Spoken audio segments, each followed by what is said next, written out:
Welcome to the Mormon Medium Podcast, where we'll talk about spirituality, the paranormal, religion, and my journey in becoming a Mormon medium.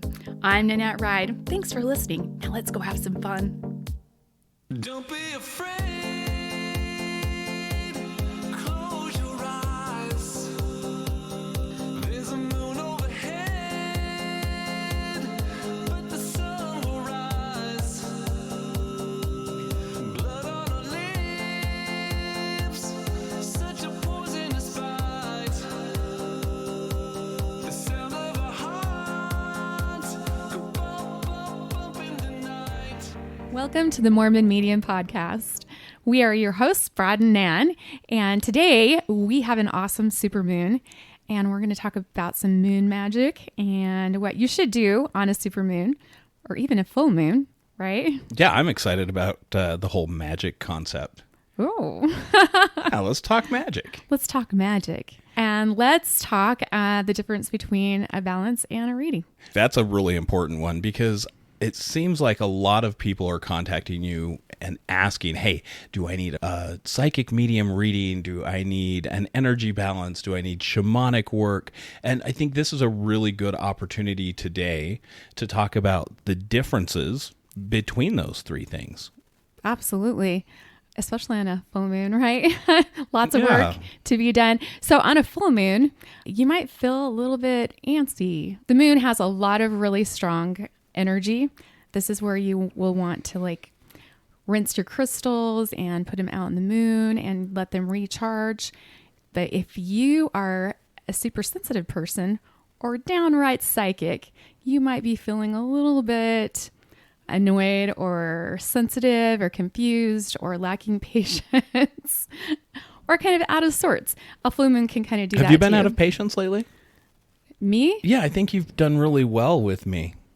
I've done really well. I don't think you have very many patients. No? I thought I've been doing good too. Wow. You know, Wait, what did I do? Now I want to know what I did that made you go, wait, no, you've not been very patient. What did I do? no, I think that you have been kind of all over the board. I think you need a balance. Is there a balance for that? There's a balance for everything, baby. There's a balance for that. I just need to get you to stop working on our floor downstairs long enough to actually get a balance. It'll happen. I think you're right, though. I think I have been a little on edge, and I've noticed it, especially at work. I'll get emails or correspondence, and some of the things that are coming across I'm just annoyed with, where it would never be like that typically. So maybe it is something to do with this. I think Mercury's in retrograde too or something, right? Actually, quite a few of the planets are in retrograde right now. Okay. Yeah, they're kind of all lined up. So it's kind of natural right now, especially with the supermoon, to kind of feel a little bit off, a little irritated, like also having things reemerge of lessons you thought were learned. They keep rolling around, lots of triggers, things like that. So this is a time period where we are relearning lessons? Yeah, this crazy energy is having us relearn things so that we can release things that no longer serve us. We need to start showing up for ourselves. It's super important right now. If you're feeling overwhelmed or off, it just means that you have some psychic abilities or you're super sensitive. And the supermoon is pushing you into this kind of energy. It's kind of cool. Well, but everyone has psychic abilities to some extent or another, right? To some point, yeah.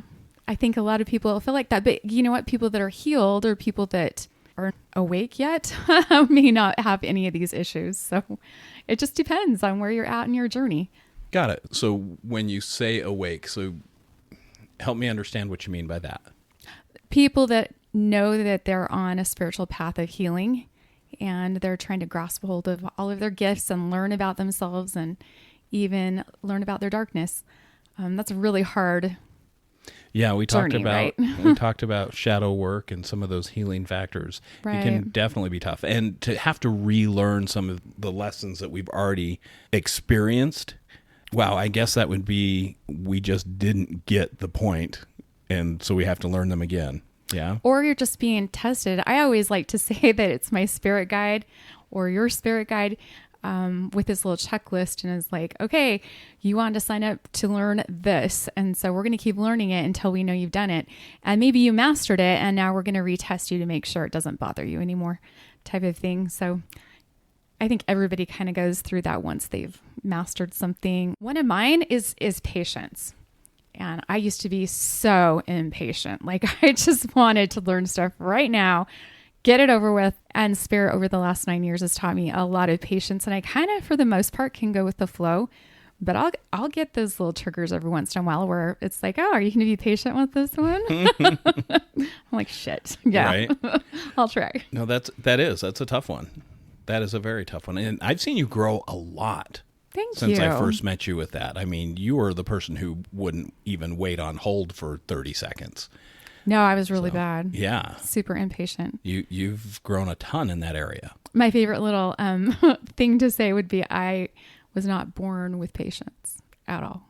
Like, had zero. It wasn't my forte. But it is now. It doesn't really bother me now. I kind of just go with it. But I know when I'm going to get tested. I can tell. It's like, oh, so you're teaching me patience again. Okay, that's cool. Whatever. Do you have any of those that come up?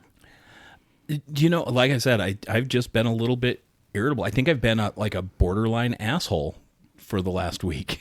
I'm keeping it at bay, but I can feel it like, no, probably wouldn't take much to go there. Interesting. I have not seen that side of you. Yeah. Maybe you keep the asshole-ish part of you in your office. I must. Well, you've seen it. You've seen it occasionally. It's, it's ugly, but yeah, I think that it's one of those things that I recognize like, wait, I'm a little edgy. And so I try and temper it the other way. Well, it's the perfect time tonight to release all that no longer serves you. And I give it back to Spirit. You can burn it on a piece of paper. I wouldn't bury it because you're going to plant it in Mother Earth and it'll grow. So don't do that. Burn it. Definitely burn it. Well, if it's negative, if it's positive intentions you want to start and have something new coming up, then you would bury it, right? Right. But you would want to do that on a new moon. But you could do that on a full moon. You could do both on a full moon. I like to do the intentions for the upcoming month.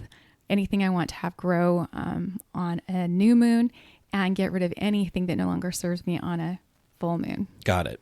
And that's some of your shamanic work, right? Yes. So let's talk about that. Tell me more about shamanic work. And if someone books shamanic work with you, what should they expect and why should they book that?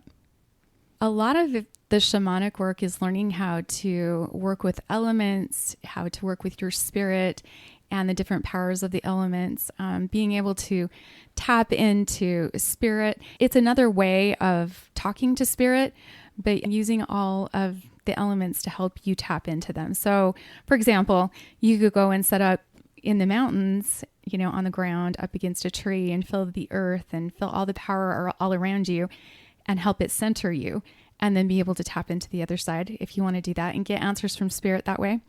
The shamanic work also might clear negative energy or things that are attached to you, clipping cords where you're attached to someone else. Like if you've gone through a divorce and you don't want anything to do with your ex anymore, we'll want to cut those cords. We do clearings of homes and businesses and things like that too. So it just depends. It's kind of a wide variety of things, but mostly helping you tap into the elements and who you are. And you're really good at the shamanic stuff too, Brad. Well, and it sounds to me as you're explaining it, if somebody books that with you, it's more of like the ritual side of things. Yes. Is that accurate? Yes. And we have to have rituals in our lives. I mean, we all brush our teeth, right? At least twice a day. We have to have rituals in our lives in order to have purpose in our spiritual practice. And so the shamanic work helps you find those rituals and be able to make sense of things. Gotcha. Okay. So how does that differ from a psychic medium reading? A psychic medium reading, I just have your loved ones come through. It can be friends, it can be family, it can be anyone that your ripple has touched, right? So it could be anyone on the other side that has loving messages of healing and hope for you. And I give you those messages. No, it's kind of just a crapshoot as to who shows up, though, right? It's not like I can say, I want Johnny to come to my reading. you can say that and I can ask, and sometimes they'll come through. Most times they will come through. Sometimes they won't. If they're busy, they can't come through. Other people will. The thing to remember is the spirits that show up are the ones that are supposed to be there for you, and the messages that you're supposed to get are the ones that you will be given. Spirit always knows what's best for you, and probably even more than you know for yourself. So what happens if I bring someone else to a reading with me? You take your chances on the reading being about the other person instead of you. So, I mean, it can be either way, or it could be both of you having spirits come through for both of you. But I've actually had a client who brought her brother in, and I didn't know she was bringing a brother. She just said she wanted to bring a guest. I didn't know exactly who. And the whole entire reading was about him, everything, all the way down to me reading his energy. I'd never met him before, all the way down to the spirits that came through to speak to him. So kind of crazy. I couldn't have planned that. It's definitely not what I would have planned, but Spirit knows best. Yeah, that's kind of crazy to think that, yeah, here I am for my reading, but I brought this person to watch so they can see what to expect, and then it's all theirs. You got to remember, everything's energy. So you're going to get the messages that are supposed to come through. So how does that fit in, though? Tell me that when you say everything's energy, and we're talking about a psychic medium reading where one person got a reading and the other person didn't. Help me understand how that phrase fits. Well, spirit is energy and we are energy. And if, let's say you bring your mom in, Brad, and all the spirits that come in are messages for her. They don't have much to say to you, maybe one or two things, but most of the messages are for her. Maybe she's going through a crisis in her life, or maybe, you know, she has some internal things that are going on, questions that she wants answered, and you don't have those kinds of things going on. She hasn't said anything to you, but Spirit knows. So everything's energy. So what you're saying is specific energies will attract specific spirits. I don't know what you're saying. I don't understand what you're saying. Well, because you said it's all about energy, and then you started talking about how different energies, like you might be feeling this and she's not, or vice versa, and so maybe all the messages are for her.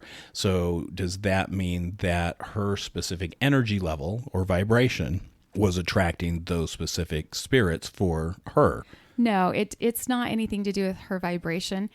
Remember, Spirit knows everything. They can hear you speaking out loud. They can hear you do everything throughout your life. Even though they're doing their own thing, they can also kind of multitask and see what's going on with you. So let's say, we'll use your mom. We'll pick on her again. Let's say she's really grieving her dad and really missing her dad.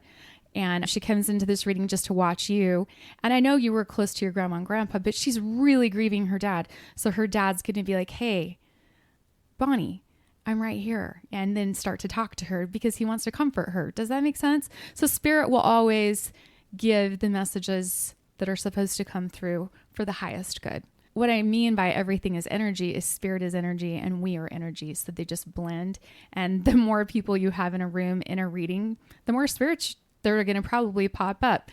And I don't know who the reading is going to be for. It could be for everybody. It could be for one person. We don't know. That makes more sense to me when you say, yeah, the energies from everyone will blend together, and then you have that ambiguity. Yeah. So thank you for You're welcome. clarifying like that. You were so over my head there for a second. We took the long way around, but we got there. Hey, it's late.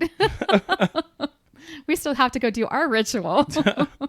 Okay, so we've got the shamanic work, which is more of the rituals and cleansing, clearing energies and spaces, and letting them go forth in, purity and goodness and, whatever. Then we've got, hey, don't laugh at me. Whatever. And whatever. And then you've got your psychic medium stuff, which is... I love you. Thank you. I just want to tell you, I love you. Thank you. I really appreciate that. And then you've got the psychic medium You're readings, a little right? red there, baby. I know. Which are essentially getting God, messages you're cute. from Spirit, right? Yes. Okay. And then you've got energy balance. Yes. What the hell is the energy balance and why would I need it? And I know we've talked about it a little bit before on different podcasts, but let's talk about that again. And then let's talk about why I would need one of these over another and how I would choose. Oh, those are really good points. So an energy balance is me going in and talking to your body with kinesiology and looking at So what is kinesiology? It's muscle testing. So I can test any one of the muscles in your body. I've got 42 muscles that I can balance, and each muscle has a meridian that runs through it. So you've heard of chi before, right? Heard of yin and yang. I use acupressure to clear the energy fields. So not puncture. I don't use needles. I use acupressure to clear these energy fields so that that beautiful life force can run through your organs, through all your systems, and you can heal. Your body can heal itself. And then the other part of the energy balance, we go through and we clear your chakras and all of your light bodies. You have 18 chakras. Most people only talk about 7. You've got 18, and then Wait a minute. Yeah, we only hear about 7. Where does this 18 come from? you have them clear above your head and clear into the ground. And then you have light bodies that come So off of wait your a minute, body. I'm still stuck on chakras. Don't Okay. be plowing through this field yet. So explain to me about these other chakras. Like I said, we've heard about the 7. Where do we get these others from, and what do they mean? They're different gateways to the etheric realms. So they're just higher chakras that go clear up into the air, into the heavens. Let's say that you have some of those higher ones that are blocked off. It's going to stop you from getting information that you should be able to get naturally if that energy flow is going. Does that make sense? And what about the ones below? That will go into Mother Earth. So you have your link and your Earth star that goes clear down into Mother Earth. So it grounds you. It keeps your thoughts focused. It keeps you centered. Really beautiful chakras. But we usually deal with just the 7. A lot of us just talk about the 7 from your crown chakra to your root chakra. Yeah, okay. Thank you. That helps a little bit. I think you're going to have to explain to me some more of that later. Let's talk about light bodies. What is that? You have 7 light bodies that come out from your body. They're just a couple of inches from your body and then just project out. Is that like an aura? An aura is the all-encompassing all of it. Okay, so the light bodies are what come out. The chakras are what come down from above down into the ground, and the aura is the whole package. Okay, and what is the light body? They are areas of light that come out from you, in front of you, and around you. I mean, you have 7 of them. So you've got... Closest to the body is the etheric body. Then you have the emotional body. Then you have the mental body, astral body. You've heard of astral projecting, right? That's your baby. Etheric template, the celestial body, and the etheric template. And if you have anything like a beaver dam out in those, I find them and clear them all out. So out of the 18 chakras and the 7 light bodies, I clear all of those out so that you feel squeaky clean and tingly, basically. So is that something that would get clogged up basically because of traumas? Trauma, emotional issues, or an old belief system that is a lie. Which is essentially a trauma. It can be a trauma, but like if you're born, and I had a client a couple weeks ago, it was down to DNA, and it was 3 generations back on the grandfather side, and it was, I feel weak. And he's passed down weakness from one to the next. So the energy of being weak can be passed down from generation to generation to generation, so that my client that's laying on the table felt weak at certain ages. And as we heal that energy and move it out of the system, you heal the grandfather or the other side of that energy as well, which is really cool. So essentially when someone comes in then for the balance, you're clearing the energies, you're clearing the light bodies, you're clearing the chakras. And I know that you've had a lot of success helping people to process trauma, which I think is super cool and so useful for so many people. I mean, just think about, we talk about law enforcement all the time. How cool would it be to get more officers on your table to go through some of this healing for the horrible things they've seen? Right. They see unspeakable things, and no human should have to see the things or experience the things that officers do. Additionally, it's not just the light bodies and the chakras and the meridians that I work with, but I also do hydration balances, brain balances, eyes, ears, like everything, every system. There's a balance for it. Like literally, we always say there's a balance for that. And we're going to have some shirts made that say there's a balance for that. Because literally there's thousands of balances. And I just talk to the body and find out exactly what it needs. And I love to set a goal for the client so that they feel empowered and they feel like they're the one driving their life. And it's really, really cool. It's cool to see their muscles release trauma. And it's cool to see, if someone's holding in their arms and their legs are, more pigeon-toed and stuff, for their muscles just to feel safe and relax and release. And that emotion leaves the body and the body can stand straight and feel safe. And it's amazing to watch. It's a really cool thing. Awesome. Thank you, Nan. I really appreciate you clearing that up a little bit and giving people a little more idea of what to expect if they do book with you. And if you want to book with Nan, you can actually do that by clicking in the show notes. There's a link to her calendar, and you can schedule with her directly from that link. It's interesting when people decide to do a balance, it kind of pops them open spiritually. And that's just it. We need to be able to heal ourselves, and we need to be able to show up spiritually so that we're not fooled. Because we can't count on politicians. We can't count on doctors. We can't count on a lot of things that we used to be able to count on. So we need to be able to count on ourselves. And the only way we can do that is by doing our own healing, by showing up for ourselves and being able to tap into that spiritual side of us, that gut instinct that tells us when something's right or something's wrong. We need to listen, and it needs to be something that we practice like a ritual every single day so that we're in tune. I love it. Thank you, Nan. That is a great message to end on. Hey, you were going to pull a card, Brad. Murder of Crows. Come on. Okay. Let's see what do the listeners of the Mormon Medium podcast need this week? On this full supermoon. Which is kind of crazy because the card I drew has a giant moon on it. So this card, they're black and white, and we'll put a picture of it on the Mormon Medium podcast Facebook page. But this card is the Six of Swords, and in it there is a misty river.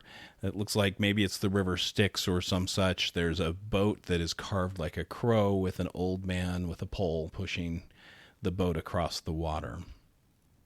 And the interesting thing about this card is it really does go along with the full moon, because it is all about leaving behind those things that don't serve you. I love it. And even though you might have been comfortable for a while, wherever you've been starts to feel like there's something more that's itchy. You want to move forward, and you might be afraid. You might be very afraid to move forward and take that next step. But the card this week says that things are going to be okay, and that you can take that next step forward. The amazing thing is when the universe shuts a door and wants to push you through another one, and you're so afraid to do it, it's got like 10 more open that you get to choose from. And it's beautiful. I know it's scary. I've been there. We've done that, huh, Brad? Yeah. But do it. Take that leap of faith, guys. You got this. You got this. And if the door shuts and no one else is in the house, it's probably a ghost. Yeah. Call us. Right? Nan can take care of that as well. No, I'll just come get scared with you. Ghosts aren't scary. No, they're not scary. It's just fun. It is fun. Thanks for joining us this week and for taking your time to listen. Yeah, we really appreciate it. And we appreciate all of you who support the show by donating on the Buy Me a Coffee app. Thank you so much for helping support the show. It really does make a difference so that we can continue putting out content. If you guys have any questions or any ghost stories, please send them in to info@themormonmediumpodcast.com. And we will see you on the other side of the veil.